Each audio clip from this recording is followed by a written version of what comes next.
Well, hello, everyone, and welcome to Off the Clock. I'm Paula, and this is a new episode where we're gonna talk about hotel marketing, sales, podcasts, everything in hospitality in a very honest way. And this is the show where job titles take a break and real conversations steal the spotlight. So, no, we don't want no LinkedIn perfect answers, no labels, nothing like that, just honest conversations.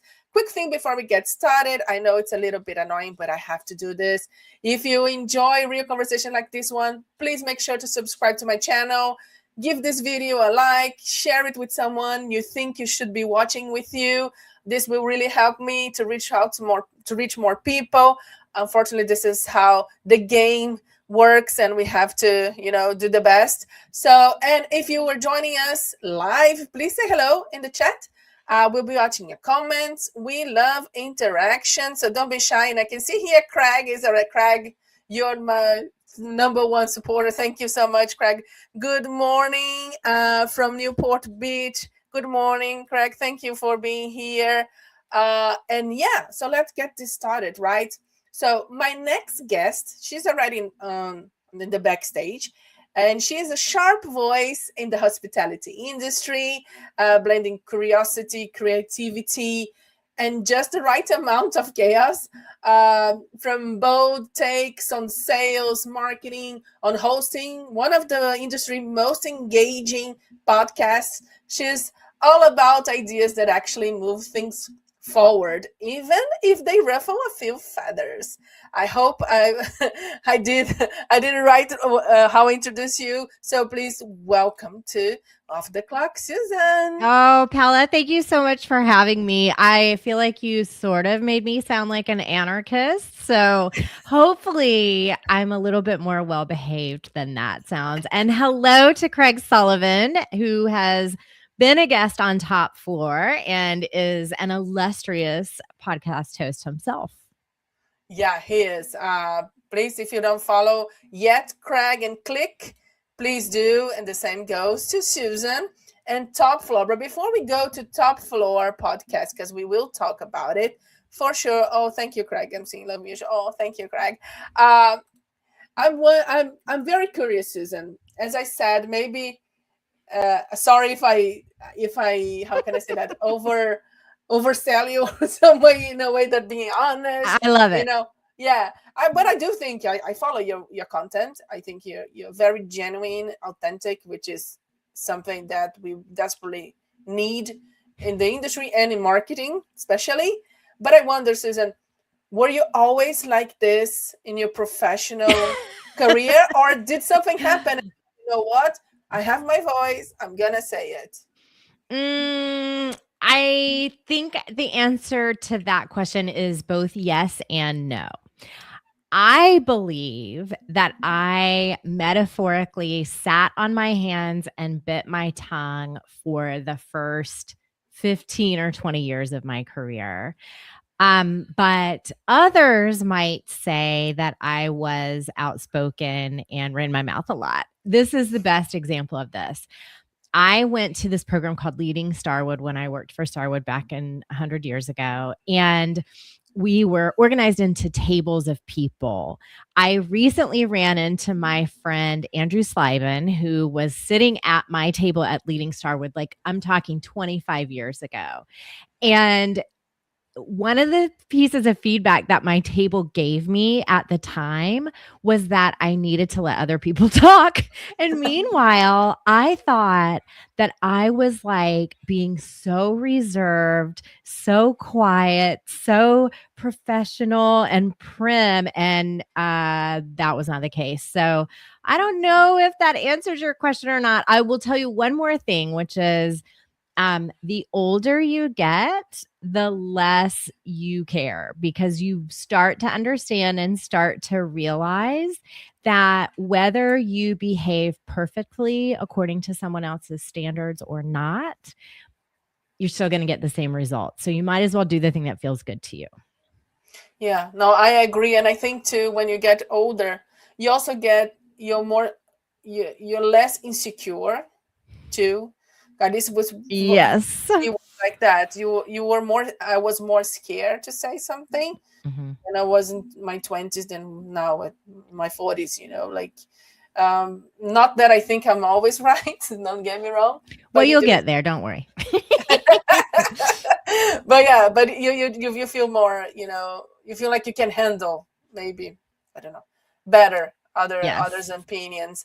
And I already okay. Greg is here. Thank you, Craig. Let me just say here, Craig, I hear you. Susan did the same. No filter. Yeah.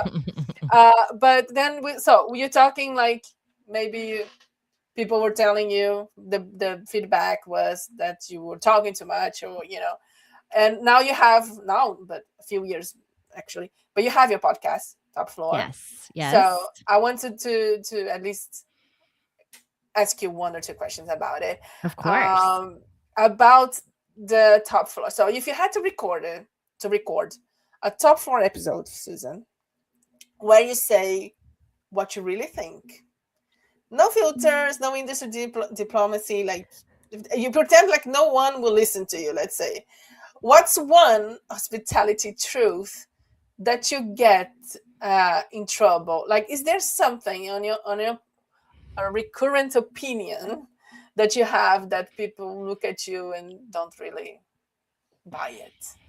Do you get any I don't hesitations? know if I have very many controversial opinions that other people don't agree with.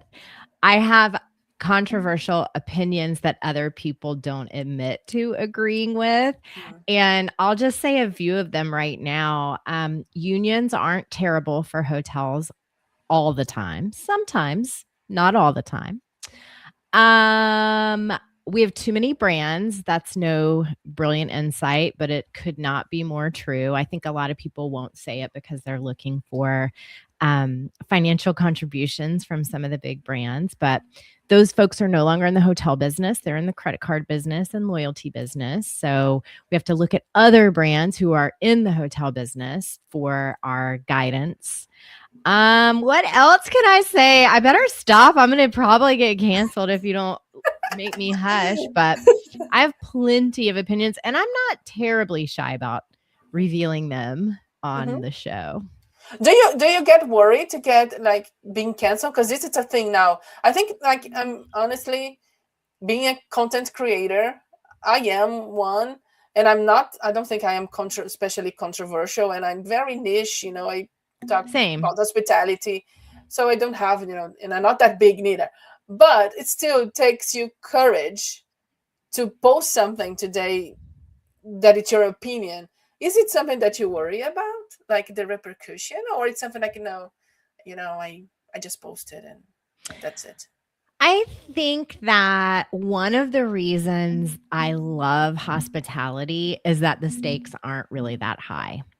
At the end of the day, we are like selling bagels, helping people celebrate their important moments, fluffing pillows. Like, we're not curing cancer here. And Yeah. so, if I were to get canceled over something that an opinion I have about hotels, I think it would make me laugh versus like maybe upset, because give me a flip and break, man. Come on, this isn't that serious, right? Maybe Yeah. I'm being naive. I don't know. No, no, yeah, I get your point. We since we are very niche, we don't talk about politics. You know what I mean? Like, we Right. stay It's in our not life and death. industry. I mean, there are some subjects that I have tackled that I think are controversial.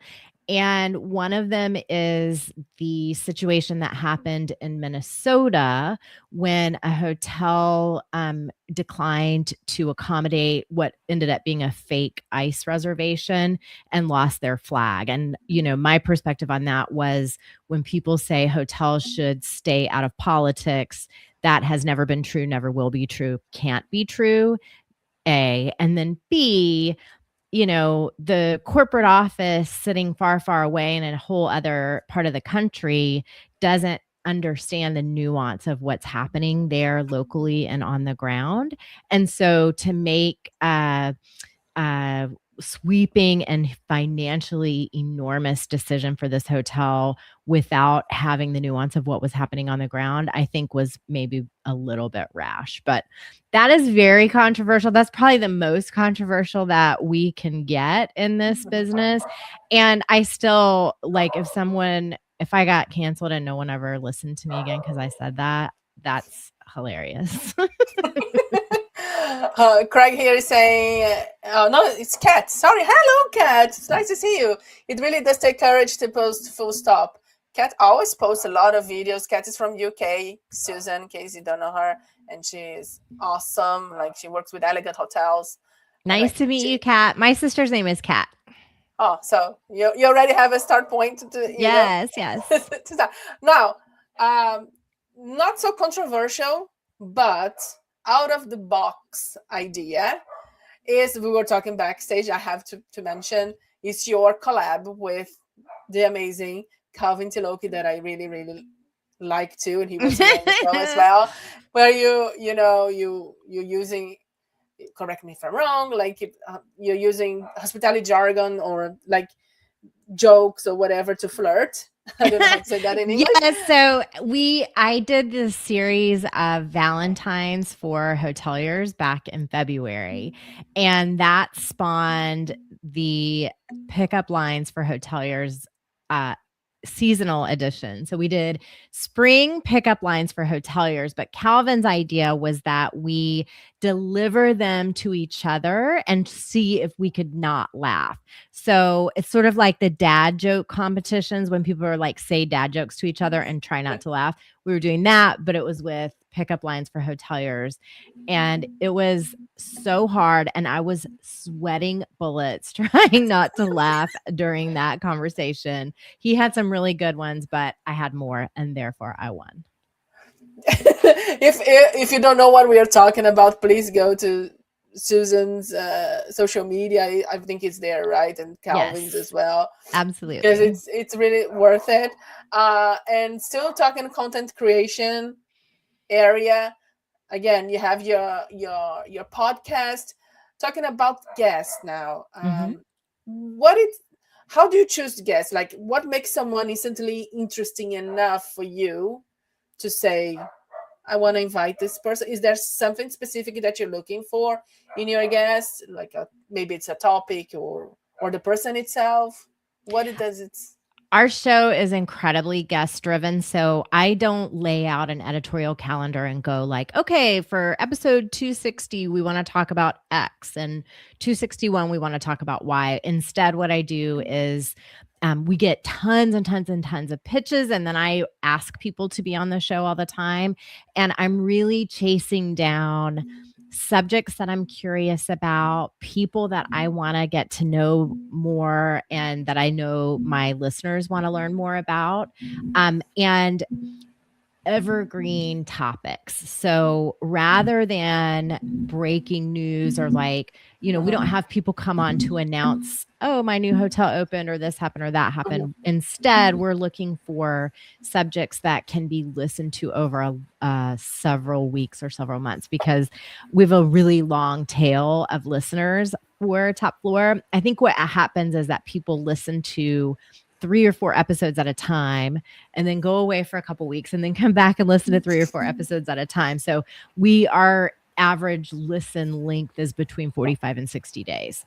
I don't know if that completely answers your question. One more thing I'll add is that even though I'm a hotelier and I am obsessed with the hotel business, I think everything about hospitality is fascinating. And so we talk to restaurant owners, train people, travel organizers, authors, all the full gamut of anything and everything that can sort of even be tangentially tied back to hospitality because I am nosy. No, I think that's awesome because it gives a much wider range of guests, but also range of knowledge and topics and discussions. Because sometimes we're in our bubble, and I'm actually a big fan even when we go outside hospitality, because we can learn from other industries, whatever it is that we personalization, whatever it is, we should not just look to our own, the competition and all that. But that's just me. And talking about the industry and evergreen content, every time, like all the time, we have like buzzwords, right? And Mhm. things that people talk about all the time. So what's right now one industry buzzwords is, and that if you hear one more time, you might walk off the room like, I cannot hear it anymore about this. Well, I'm not going to walk out of the room, but I am growing weary of the discussion around the K shaped economy, which is sort of the way people are describing the fact that luxury hotels are doing really well and mid scale economy, extended stay, and even upper upscale aren't doing as well. I am very not exactly sure the right word for this. Um, Concerned maybe is the best way for me to say it right now. I'm very concerned when we are living in an economy where something that costs $5,000 or $6,000 a night keeps getting more and more expensive and finding no price resistance. And yet something that costs $150 a night is struggling. That to me points to a bigger issue of income inequality that I think is terrifying and very, very dangerous for the longevity of our industry. So sorry, I'm sure you didn't expect for me to give you an economic soapbox answer, but K-shaped economy is just freaking me out and I don't want to talk about it anymore. Okay, we're not gonna talk about that anymore. But I really appreciate you You said this you was going to sharing. be lighthearted. What am I doing? Why am I giving a TED talk? Stop No, it. no, no. It wasn't expected, but it was in a good way because no, honestly, it was something that really makes you think. And going a little bit into that, we talk about buzzwords. You said what you can not hear, and you give this, like you said, lecture. But if you be more specific in the more, because I'm gonna say, I'm marketing, so I'm sorry. I kind of guide this for the marketing. Yeah. So hospitality marketing trend. Does it have any current one that people are doing? Look smart on the surface at least, but do you think that it might be a waste of time or money? Is there something that you're seeing a lot and you don't think it's that? At least it's not that great. It could maybe work, but it's. hmm Gosh, that's a really good and really hard question to Mhm. answer. Because just as I think like all business can in a hotel can be good business depending on where it fits in the calendar and the demand conditions and all that stuff. I think there are probably not many marketing strategies that I can think of that are just inherently problematic or bad. It just depends on what the goals are. So Yeah. maybe that's my answer rather than a strategy or tactic that I think is a problem. I think not having an idea of what your real goal is the problem. I think a lot of times people are doing this sort of throw spaghetti at the wall and see what sticks approach to marketing rather than having a clear goal. Yeah. Here's the other thing. I was just having a conversation with my friend Ashley O'Neill on LinkedIn about this, and it is that individual hotels, at least in my experience, which is, only a couple years, don't have enough money to execute a conversion campaign super effectively. At least not a broad, big one, right? Instead, they need to either be doing awareness campaigns, repurposing campaigns, or small conversion campaigns that are directed to their existing audience. And Mhm. so, but a lot of times people will be like, let's do an influencer placement, have somebody come stay at the hotel, throw up a couple of videos, and then they're mad that they don't book 84 room nights. Well, that is not a conversion campaign. You have to know what the goal is. Does that make sense? Total no. Yes, I agree 100%. I do think that the basics, which would be why you're doing what you're doing, it's so often over. How say that, ignored, that it's mind blowing. Like a lot of people, not only hotels but companies, hmm do create strategies or do campaigns or whatever just because either it's trendy or because and this thing with influencer and stuff, that's a whole it's a whole story, because Mm-hmm. as you said, like expectations are, I think most of the time, are completely wrong. Like, yeah, it's not the numbers, it's who the audience is, it's all that stuff that Well, and maybe. everything, in my opinion, everything in marketing takes about 10 times longer than anyone thinks it's going to. And so if you have one influencer come one time and make one video, give me a break, man. That's not going to work. They need to be back once a month, make 10 Yeah, videos. Do you know what I mean? Like, it needs to be consistent. a long-term thing. You know what I was thinking about? I don't know if you guys get this there, but um there's an ad I love commercials like a freaking dork. And there's an ad campaign for Progressive Insurance where they're like, buying a home can make you act like your parents. And they take all these young first time home buyers and they act like idiots, like they act like they're 100 years old. It's the best campaign. It's so funny, but it's been going for at least 5 years, maybe longer than that. And it just keeps getting better and better because the comedy is building on itself, right? Yeah. Now imagine a hotel having a campaign that lasts 5 years.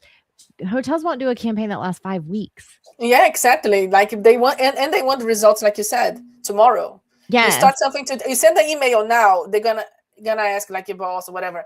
So what are the How many results? rooms did we book? Yeah, exactly. Like we just send it. Like not even everybody opened the email yet, and you're Right. already asking me. I totally, I'm with you, Susan, completely. And talking about expectations, I think it's lack of alignment as well. And I have to put it, maybe in, I hope it's not too much of a hotspot. I think you can handle it. But be honest, between sales and marketing, who is usually the problem? Sales blaming marketing or marketing blaming sales?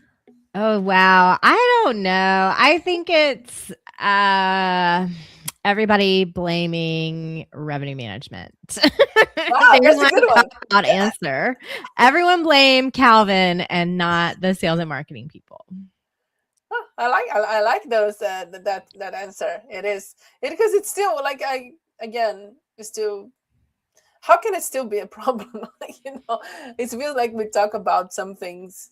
I mean, I don't know if you have this Mhm. also, like over and over, and we don't go I anywhere. will tell you though, I do think that there is a certain degree of necessary and deliberate tension built into business models Mm, that benefit the entire operation. So the one that more than the marketing versus sales, that doesn't happen as much in hotels as sales and marketing versus operations.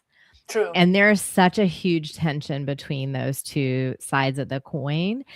But if you don't have that, somebody if the scales get weighted too heavily in terms of sales, you have no profit. And if they get weighed too heavily on the operation side, you have no top line. So Yeah. that tension is important from a revenue perspective, or else you're not going to get the results that you need. Yeah. Craig So says equal blame. Fair yeah. enough. I agree. I agree that it's some tension. It's healthy for the success and all that. I just, what frustrated me now, maybe not necessary on specifically in hotels in general, it's when it's not really aligned between departments. So you see like marketing doing a campaign that no one knows about it, and then Mhm. and then fund, like talking operations, then you suddenly have, I don't know how many bookings in that period that there is not even staff enough. You know what I mean? Like so it's not a question of blame, but more alignment, I guess. Mhm. That's, I think, what personally frustrated me. That still happens. That we still, departments are still. I know people don't like this buzzword silos, but but yeah, it is. It is true. Susan, unfortunately, we are already heading to the end of the It's show. gone so Did fast. it go? Oh, and I skip a lot of questions, I have to say, but I can let you go without the best part, without answering the best part of the show, which Okay. is, let me put it here because I'm also the producer, and I sometimes I have to. It is time for Would You Rather. It's my Oh favorite God. segment. So just a Do I second. have to drink? No.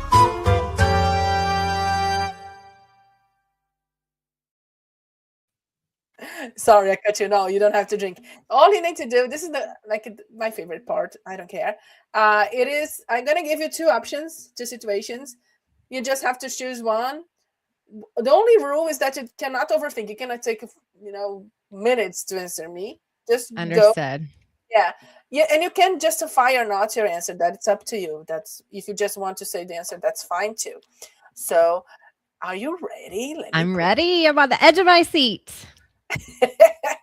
Would you rather, Susan, sell a hotel with a great story or a great offer? Great story all day, every day. It's the gift that keeps on giving.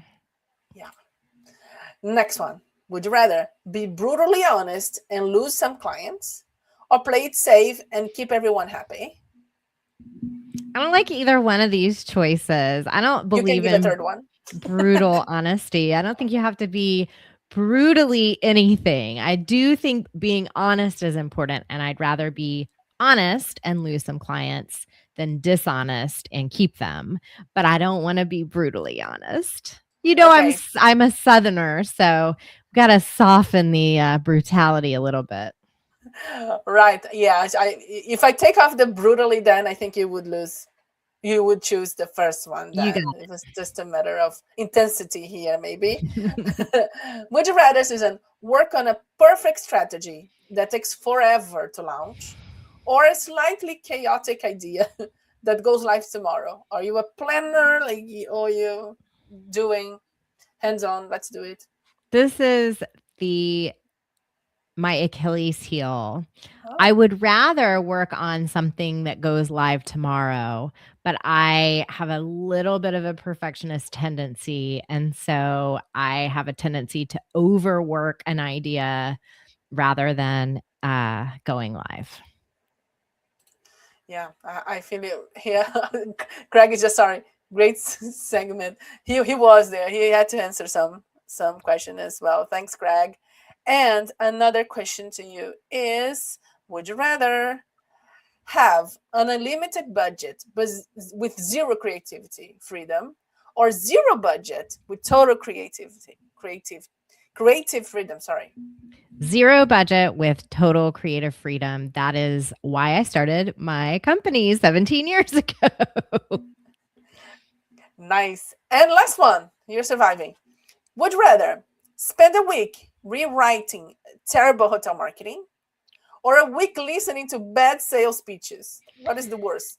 Oh, this is a hard one, but I think I would prefer to do the rewrite versus listening because at least with rewriting, you have a little modicum of control and you can fix it. If you just have to listen, it's like, terrible. I totally agree with that one. See, you survived. Thank you for doing this segment with you, but with me. Sorry, but before we finish, I do have to ask you, Susan, the question that gives this show its name. So, when you completely switch off from hospitality, what does Susan Barry actually like to do off the clock? There are lots of things I like to do, but probably my most pervasive big hobby is thrifting, garage sales, estate sales, antiquing, looking for hidden and underpriced treasure. Do you also watch those shows?